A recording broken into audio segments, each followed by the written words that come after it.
তুমি ভালোবাসা থেকে বঞ্চিত, তোমার ভালোবাসার মানুষ আজকে তোমাকে ছেড়ে চলে গেছে, তুমি নিঃসঙ্গ জীবনযাপন করছো, কারোর সঙ্গে রিলেশনশিপ তৈরি করতে চাইছো, সে তোমাকে রিফিউজ করে দিচ্ছে, তোমার ফোন নাম্বারটাকে ব্লক করে দিয়েছে।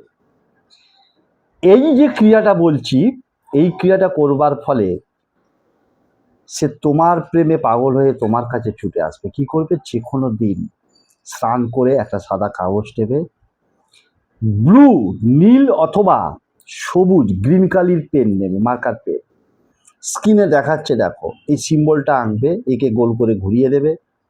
যেখানে লেখা আছে ইয়োর নেম, সেখানে বাংলায় হোক, ইংলিশে হোক, হিন্দিতে হোক, তোমার পদবীর সঙ্গে পুরো নামটাকে লিখবে। যেখানে লেখা আছে পার্টনার নেম, সেখানে তোমার boyfriend, girlfriend, husband, wife, ex boyfriend, ex girlfriend, তার পদবীর সঙ্গে নামটাকে লিখবে। লিখে কাগজটাকে লম্বালম্বি দুটো ভাঁজ, আড়াআড়ি দুটো ভাঁজ, মোট 4টে ভাঁজ করে তোমার মানি ব্যাগ, পার্স, ওয়ালেট রেখে দাও। দেখো 24 ঘন্টা যাবে না, সে প্রেমে তোমার পাগল হয়ে তোমার কাছে ছুটে আসবে। এতটাই শক্তিশালী ক্রিয়া তোমাদের হাতে তুলে দিলাম, পরখ করে দেখে নাও কতটা এফেক্টিভ এই ক্রিয়া।